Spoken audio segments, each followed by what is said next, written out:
کہ کیا غائبانہ نماز جنازہ کا کوئی تصور ہمارے ہاں موجود ہے کہ میت جس میں سامنے موجود نہ ہو، میت سامنے موجود نہیں، تو کیا اس کی نماز جنازہ پڑھی جا سکتی؟ کیونکہ ہم بہت سے ٹی وی کے اوپر بھی دیکھتے ہیں، بہت سارے چیزوں کے اندر یہ بات آتی ہے کہ ہم دیکھتے ہیں جیسے آپ نے دیکھا ہوگا ایک زمانے میں جو ایک صاحب اسامہ بن لادن تھے، جب وہ ان کو مارا گیا تھا تو لوگوں نے ان کی غائبانہ نماز جنازہ پڑھی تھی۔ اچھا یہ جو غائبانہ چیز ہے نا، یہ صرف نماز جنازہ کے حوالے سے چیز نہیں، بلکہ اور بھی جو غائبانہ چیزیں ہیں اس کے اندر بھی والا مسئلہ ایک آتا ہے۔ مثلا غائبانہ سلام کا جواب دینا۔ ایک آدمی ہے، وہ خود سامنے موجود نہیں ہے اور اس نے آپ سے کہا یا آپ تک پیغام پہنچایا کہ وہ فلاں صاحب نے آپ کو سلام کہلوایا ہے، تو کیا ہم پر واجب ہے کہ اس کا سلام کا جواب ان تک پہنچائیں یا اسی وقت جواب دیں؟ تو اس کا جواب ہے کہ نہیں، غائبانہ سلام کا جواب دینا واجب نہیں۔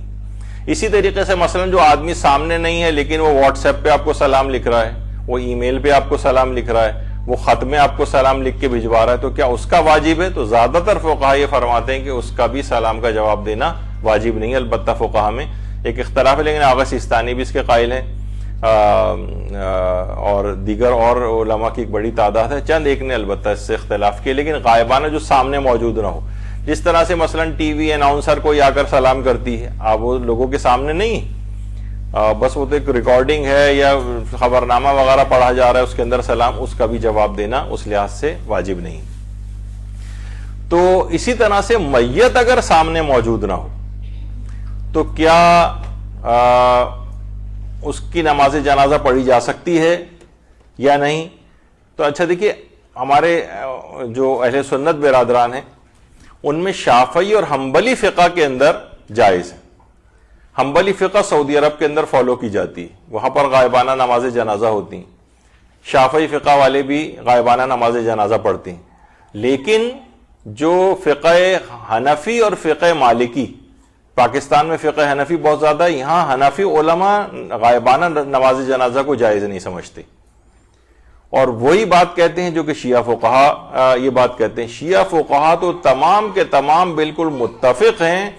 کہ غائبانہ نماز جنازہ جو ہے وہ جائز نہیں، تمام شیعہ فقہا اس بات پہ متفق۔ آیت اللہ سیستانی بھی فرماتے ہیں کہ نماز میت کی شرائط میں سے ہے کہ میت حاضر ہو،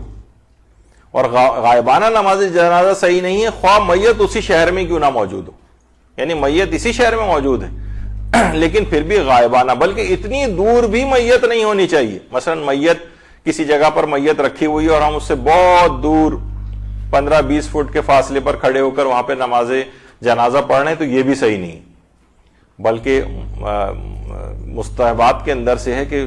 اس کے جسم کے کپڑا اور وہ جو ہے جو نماز پڑھ رہا ہے وہ بھی اس کے گہوارے وغیرہ سے اتنے بہت قریب ہو کے اس سے نماز پڑھی، تو اتنی دور بھی نہ ہو، سوائے اس کے کہ دور ہونا نماز جماعت کی وجہ سے ہو، یعنی نماز جماعت پڑھ رہا ہے تو آخری صفوں میں مثلا ایک آدمی کھڑا ہوا ہے تو وہ تو جنازے سے بہت دور ہو گیا، تو وہ کہے گا کہ میرے لیے تو غائبانہ ہو گئی، مجھے تو میت بھی نظر نہیں آ رہی، لیکن کیونکہ وہ جماعت کی صفوں کی وجہ سے بہت دور ہوا ہے، اس وجہ سے اس کے اندر کوئی اشکال نہیں۔ تو بہرحال یہ ایک چیز اس کے اندر دماغ میں رہے۔ اچھا، اب مسئلہ یہ ہے کہ اختلاف کی وجہ کیا ہے، یعنی یہ کہاں سے یہ بات دماغ میں آئی کہ غائبانہ نماز جنازہ نہیں ہو سکتی، غائبانہ نماز جنازہ ہو سکتی ہے؟ وہ یہ کہ نجاشی جو بادشاہ تھا، نجاشی نہیں ہے بلکہ یہ ہے نجاشی تشدید کے ساتھ، حبشہ کا وہ بادشاہ کہ جب حضرت جعفر طیار اور مسلمان جو ہے وہ حبشہ ہجرت کر کے گئے تھے تو نجاشی نے ان کو پناہ دی تھی، اور بڑا ہی دلچسپ وہاں کے پورا واقعہ ہے، اس پہ علماء نے بڑے بڑے جو درس بھی دیے ہیں، اور بڑا تاریخ کا ایک انتہائی اہم ترین واقعہ تھا ہجرت حبشہ۔ تو روایت میں یہ ہے کہ جب حبشہ کے بادشاہ نجاشی کا انتقال ہوا تو پیغمبر نے اس کی غائبانہ نماز جنازہ پڑھی تھی۔ یہاں پہ بھی دیکھیے وہی روایت آ گئی کہ جس کی وجہ سے یہ دماغ میں لوگوں کی چیز آئی۔ البتہ اس بات سے قطع نظر یہ واقعہ تاریخ میں تواتر کے ساتھ ہے کہ نجاشی بادشاہ کی نماز جنازہ پیغمبر اسلام نے غائبانہ طور پر پڑھی تھی، لیکن اس کی تفصیل ابھی آگے چل کر ہم بیان کریں گے۔ اچھا، اب اس بات کو، اس روایت کو شیخ صدوق نے خصال جو ان کی کتاب ہے اس کی دوسری جلد میں بات لکھی ہے، یعنی یہ پورا کہ نجاشی کی نماز جنازہ رسول اللہ نے پڑھی۔ البتہ اس روایت کی سند ضعیف ہے اور بعض راوی تو اس کے اندر ضعیف ہیں اور بعض مجہول الحال ہیں، یعنی ان کا حال پتہ ہی نہیں کہ صحیح تھے غلط تھے، کچھ حال آیا ہی نہیں۔ تو اس لحاظ سے فقہی مسئلہ اس روایت سے نہیں بن سکتا کہ غائبانہ نماز جنازہ کی اجازت ملے، کیونکہ سند کے اعتبار سے یہ روایت ضعیف ہے نجاشی والی۔ اچھا، اب لیکن اس سے سند سے قطع نظر، بہرحال تاریخ کے اندر تقریباً اس بات میں تواتر پایا جاتا ہے۔ تاریخ میں حدیث کے علم کے اعتبار سے تو یہ بات ثابت نہیں ہے، لیکن تاریخ میں بہت کثرت کے ساتھ یہ بات نقل ہوئی۔ ہمارے ایک عالم ہے مرزا محمد تقی عاملی، جن کی کتاب ہے مصباح الہدی فی شرح عروۃ الوثقی، اس کی 6 جلد میں انہوں نے یہ بات بیان فرمائی ہے کہ پیغمبر اسلام نے نجاشی کی غائبانہ نماز جنازہ نہیں پڑھی تھی، غائبانہ نماز جنازہ نہیں پڑھی تھی، بلکہ فقط دعا کی تھی، دعا۔ اچھا، اور عربی میں یہ چیز بہت عربوں میں بھی رائج ہے کہ صلاۃ کا لفظ جو ہے یہ نماز کے لیے تو ہوتا ہی ہے لیکن دعا کے لیے بھی استعمال ہوتا ہے۔ تو اس سے یہ لوگوں کو ہوا کہ ایک پیغمبر نے شاید غائبانہ نماز جنازہ پڑھی تھی جبکہ پیغمبر نے فقط دعا کی تھی۔ تو اس لحاظ سے نجاشی کے متعلق جو یہ بات ہے کہ فقط دعا کی تھی، نماز جنازہ نہیں پڑھی تھی۔ دیکھیے، نجاشی کا جو انتقال ہے وہ 9 ہجری میں ہوا تھا اور پیغمبر اسلام ختمی مرتبہ صلی اللہ علیہ وآلہ وسلم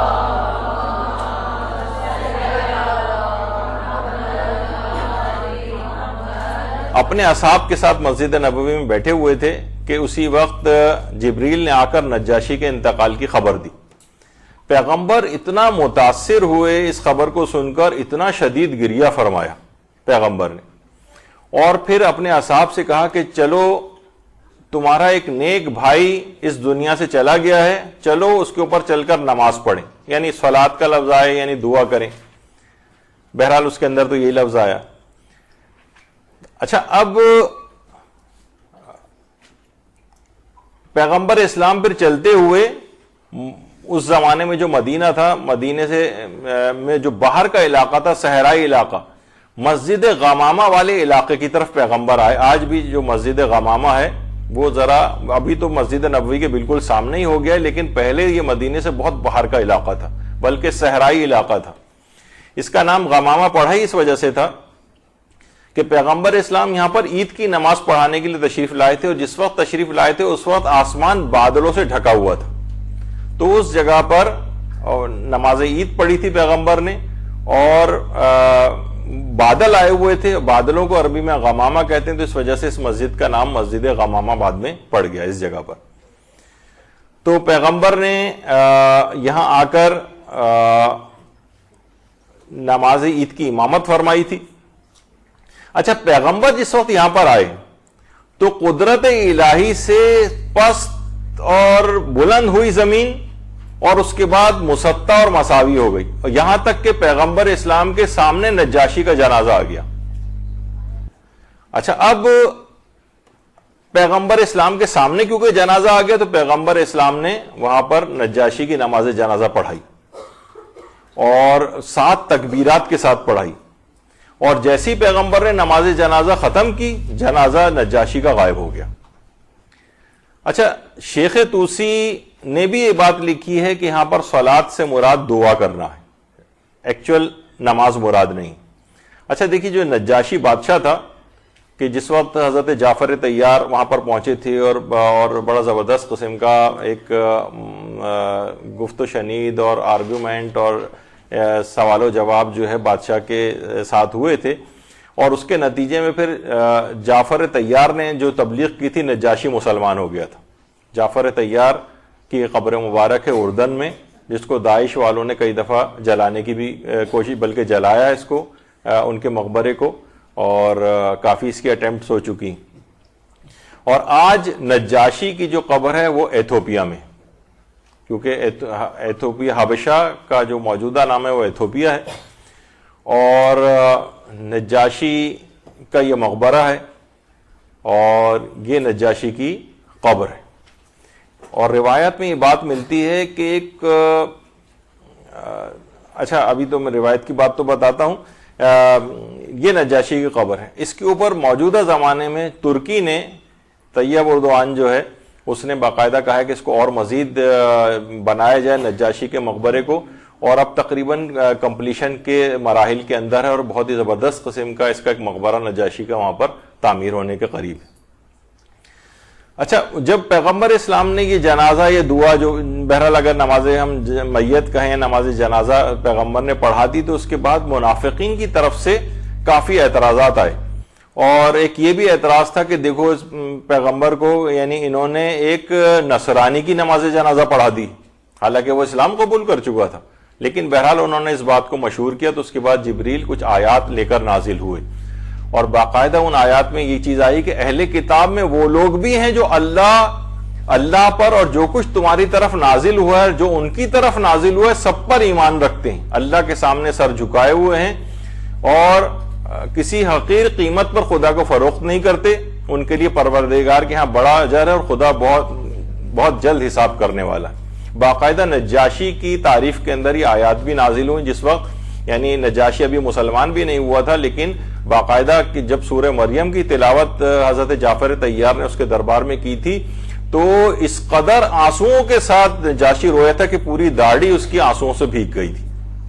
تو نجاشی، اور ایک اور آیت کے متعلق بھی کہا جاتا ہے کہ یہ بھی نجاشی کے لیے آئی ہے کہ جب وہ اس کلام کو سنتے ہیں، یعنی جو تلاوت سنی تھی اس نے کہ جو رسول پر نازل ہوا ہے، تو تم دیکھتے ہو کہ ان کی آنکھوں سے بے ساختہ آنسو جاری ہو جاتے ہیں کہ انہوں نے حق کو پہچان لیا، اور کہتے ہیں کہ ہم پروردگار ہم ایمان لائے ہیں، لہذا ہمارا نام بھی تصدیق کرنے والوں میں درج کر لے۔ تو بہرحال یہ آیات نجاشی کے لیے نازل ہوئی تھی، اور جب تدفین ہو گئی تھی نجاشی کی، تو ان کی قبر سے ایک طویل عرصے تک ایک نور سا بلند ہو کے آسمانوں کی طرف جاتا تھا۔ درود بھیجیے محمد۔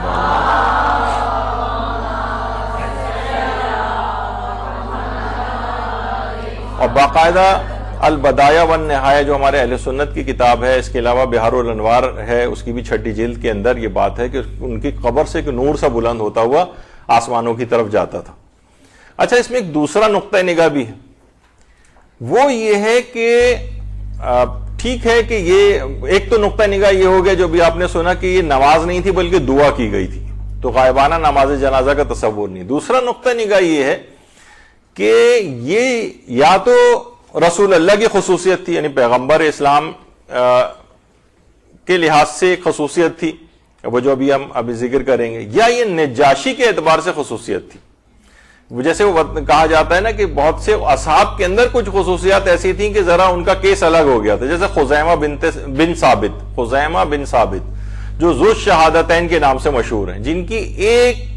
شخص کی گواہی 1 کے برابر ہوتی ہے نا، خزیمہ کی گواہی کو 2 کے برابر قرار دیا گیا تھا۔ اس کا خاص واقعہ ہے کہ ذو شہادتین قرار دیا گیا تھا۔ تو کچھ اصحاب کے اعتبار سے ان کی کچھ خصوصیات ایسی تھیں جس کی بنا پر کچھ اسپیشل ان کے ساتھ طریقہ کار اختیار کیا گیا،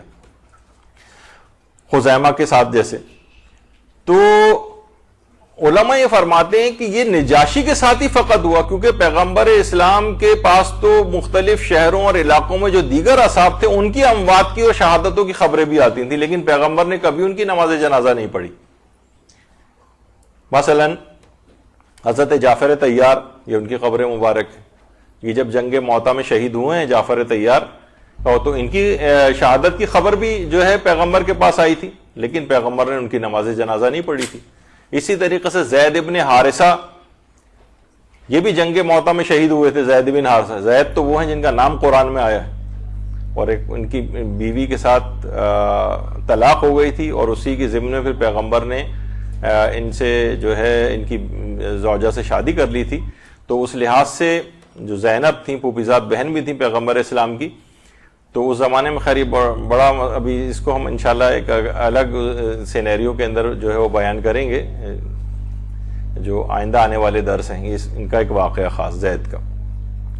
تو ان کی بھی جنگ موطا میں شہادت کی خبر پیغمبر کو ملی تھی، لیکن ان کے لیے بھی غائبانہ نماز جنازہ نہیں پڑھی تھی۔ تو اچھا، کچھ ہمارے برادران اہل سنت کہتے ہیں کچھ روایات ہیں جن کو ان کے اکثر علماء بھی نہیں مانتے کہ پیغمبر نے ان کی بھی نماز غائبانہ نماز جنازہ پڑھی تھی، تو وہ خیر ایسا نہیں ہے۔ اور ایک اور روایت بھی پیش کی جاتی ہے کہ جس وقت پیغمبر جنگ تبوک کے لیے تھے، تبوک کے میدان میں موجود تھے، تو مسلمانوں کے ساتھ جب باقاعدہ جب جنگ تبوک ہو رہی تھی تو جبریل نے اس وقت آ کر پیغمبر کو اطلاع دی کہ آپ کے ایک صحابی مدینے میں انتقال کر گئے، اگر آپ پسند کریں تو زمین کو سمیٹ دیا جائے تاکہ آپ ان کا جنازہ پڑھ سکیں۔ تو پیغمبر نے آمادگی ظاہر کی تو جبریل نے اپنے دونوں پروں کو زمین کے اوپر مارا، تو اس طرح سے زمین سمٹ گئی اور وہ جنازہ پیغمبر اسلام کے سامنے ظاہر ہو گیا، اور پیغمبر نے ان کے اوپر نماز جنازہ پڑھی۔ اب علماء ہماری یہ بات کہتے ہیں کہ اسی طریقے سے بطور معجزہ نجاشی کی میت بھی پیغمبر اسلام کے سامنے آ گئی تھی اور پیغمبر کے سامنے حاضر ہو گئی تھی، تو وہ بھی جو کہ غائبانہ نماز جنازہ کے قائل نہیں ہیں، وہ بھی اگر اس واقعے کو مانتے ہیں تو وہ یہ کہتے ہیں کہ پھر یہ غائبانہ کب ہوئی؟ یہ تو میت پیغمبر کے سامنے آ گئی تھی، خواہ معجزے کے ذریعے کیوں نہ آئی، لیکن پیغمبر کے سامنے تو آ گئی تھی، تو غائبانہ نماز جنازہ تو پھر بھی جائز نہیں ہے۔ لیکن کیونکہ میت پیغمبر کے سامنے آ گئی تھی تو پیغمبر نے اس پر نماز پڑھ لی، لیکن کیونکہ وہ میت جو اب آج کل کسی دوسرے ملک یا شہر یا دور دراز کہیں جگہ پر ہوتی ہیں، وہ میت کیونکہ ہماری تو یہ خصوصیت نہیں ہے کہ ہم معجزے کے ذریعے اس میت کو اپنے سامنے حاضر کر لیں، تو لہٰذا ہمارے لیے پھر جائز نہیں ہوگی۔ یہ صرف پیغمبر کی خصوصیت تھی یا نجاشی کی خصوصیت تھی؟ تو بہرحال دیکھیے، نجاشی جو ہے اصل نام اس کا ازہم بن اجبر یا احبر ہے، اور ازمہا کے نام سے بھی روایات کے اندر یہ چیز آئی ہے۔ تو بہرحال شیعوں کے نزدیک تو یہ بالکل اتفاقی مسئلہ ہے کہ غیبت میں یعنی غائبانہ نماز جنازہ جو ہے وہ کسی بھی شخص کی جائز نہیں ہے،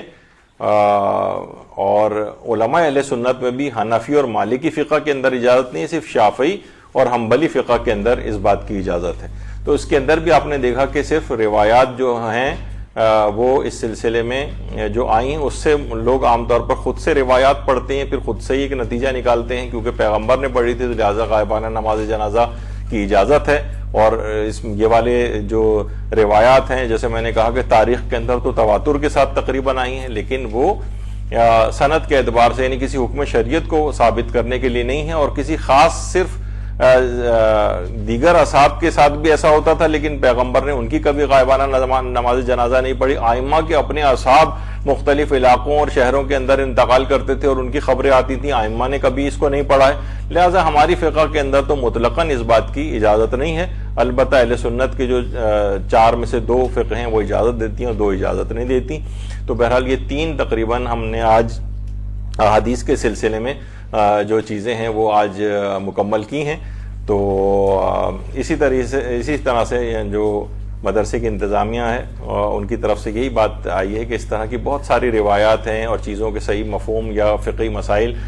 کہ جن کے پیچھے اس طرح کی چیزیں اور غلط فہمیاں ہیں ان کو دور کیا جائے۔ تو ہماری سیریز جو چل رہی ہے تو آج ہم نے تقریباً ان 3 چیزوں کو مکمل کیا۔ ایک سے زیادہ ایک ہی وقت میں؟ جی جی ایسا کر سکتے ہیں۔ البتہ یہ ہے کہ ایک سے زائد ان جو کہ صاحبان علم اور فضل ہوتے ہیں ان کے لیے یہ ہے کہ وہ ایک سے زائد دفعہ بھی ان کی پڑھی جا سکتی ہے، لیکن اگر کوئی عام آدمی ہے تو کوئی اور اگر وجہ نہیں ہے تو بار بار اس کی نماز جنازہ پڑھنا یہ اتنا پسندیدہ نہیں ہے۔ البتہ صاحبان علم و فضل ہو تو اس کے لیے پسندیدہ ہے، جیسے خود پیغمبر اسلام کے لیے کتنی دفعہ متعدد لوگ آتے تھے، پڑھ کے جاتے تھے، اور ائمہ اطہار نے الگ پڑھی ہیں، دیگر اصحاب نے جو ہے جو اصحاب باصفہ تھے انہوں نے الگ پڑھی، تو اس لحاظ سے اس بات کی اجازت ہے۔ اور اگر ایک ہی مراد یہ ہے کہ ایک ہی وقت میں ایک مسئلہ اور بھی اس میں بیان کر دیا جائے، متعدد جنازے اگر رکھے ہوں تو جمع کے سیغوں کے ساتھ ایک ہی وقت میں تمام کی نماز جنازہ بھی پڑھی جا سکتی ہے. البتہ زیادہ بہتر یہ کہ ہر جنازے کی الگ نماز پڑھی جائے, لیکن اگر مجموعی طور پر جنازے زیادہ ہوں تو جمع کے صیغوں کے ساتھ اجتماعی نماز جنازہ بھی پڑھی جا سکتی. وصلی اللہ علی محمد وآلہ الطیبین الطاہرین.